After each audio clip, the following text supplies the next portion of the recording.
in this Nor house. do nor do I think it's Y'all be hypocritical. scamming though, I Mike. Did you I get think that? I think that both things can be true. He's not being hypocritical. He's setting his kids up to be doctors, lawyers, or whatever he's setting them up for.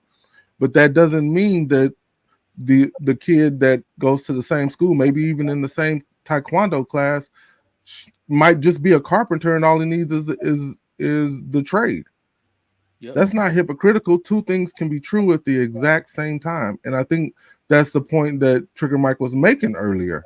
And I think that it's important to know, and this is as a teacher, each person is different. People have to do what is best for them. A person who does not want to go to college does not have to go to college, right? Yeah. So obviously, Trigger Mike knows his kids. He knows how they are, even when you have two kids together, and this is not his situation, but any parent, those two kids could be very different kind of kids, right? So you have to cater. It's never a one size fits all. You have to cater to whatever you have in front of you, right? Mhm. So it just so happens that Trigger Mike knows his kids are those type of kids. He exposes them to different things that a lot of parents don't do. So that what a lot of parents are doing is trying to do it on the back end. Now these kids are grown, they haven't invested in education, they've gotten C's all the way through life, but unfortunately, you can't get a scholarship on a C. You can't. Let me also explain something, because this is good. When we explain things to people in real life, I think people in the audience and the people that watch this will get something from this. Do you know why I go so hard? I'm sorry, it's not even just me, it's my wife. She's a bigger nerd than I am. Where's your wife from? New York. No, I'm saying like ethnicity. Her mom is half Panamanian, but the black Panamanian, so they're really black, and they were from New York too, but moved there. Like it's so African American. He's African American, yeah. Oh, okay. I just wanted to clarify. And her dad's side from North Carolina. They, that. Okay. So I'm sorry, South Carolina. Damn, what was I gonna say? The reason we go so hard, or I'm actually so involved in the education right now, is because I figured out how school actually works. The smartest kids in the school didn't learn at the school; they learned the curriculum beforehand. Mm-hmm. Okay, the people like we think school actually teaches all children. No, the school that are out there, the kids that are in the classroom intimidating other students with how fast they do assignments, their parents taught them that. Their parents called the school, got the curriculum, went over it with them beforehand.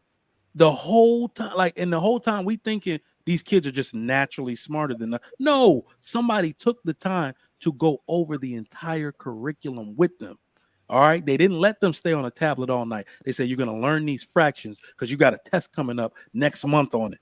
They're a whole month ahead, a whole year ahead than other students. So if we start to give these cheat codes to more people, we will absolutely have children that are advanced in reading, advanced in math, and they can pass all of the algebras and the calculus and the statistics courses and the linear equations, the chemistry, which is also math, to become doctors and engineers.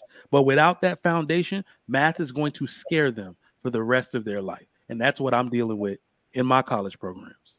And let me just say this before, because I know they're trying to get testing out of the system. But I remember seeing a documentary or something. This was years back, and one of the questions was, they were interviewing people who were preparing kids for SATs, right?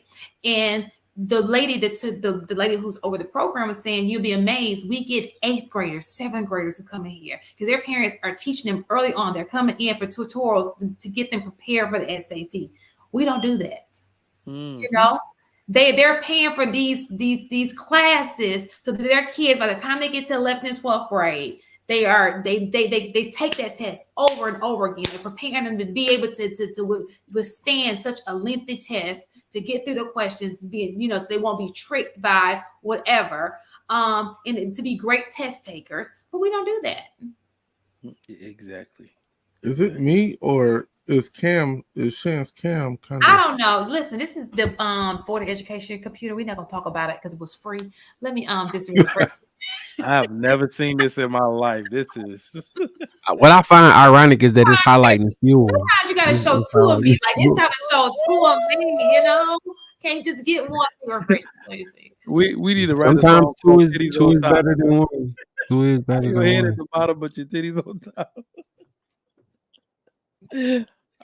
But nah, man. And when it comes to education, it's not about children. Every child deserves the opportunity to feel smart.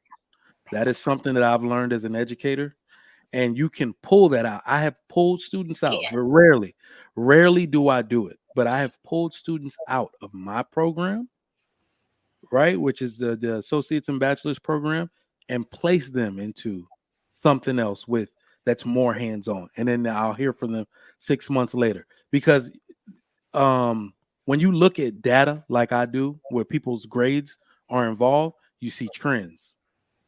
And in nursing, we have a saying, and it shouldn't surprise any of you: the best nurse is the C nurse. Everybody thinks the best nurse that's going to go out there in the field and make a great name for the school is the A student. But remember, nursing is a hands-on field as well. Just because you got an A in the class doesn't mean you're going to be the best phlebotomist. It doesn't mean you're going to have the best bedside manner. It doesn't mean you're never going to make med errors. The best nurse is a C nurse, that person that might struggle a little bit to test, but when it comes to hands-on stuff, they're a wizard.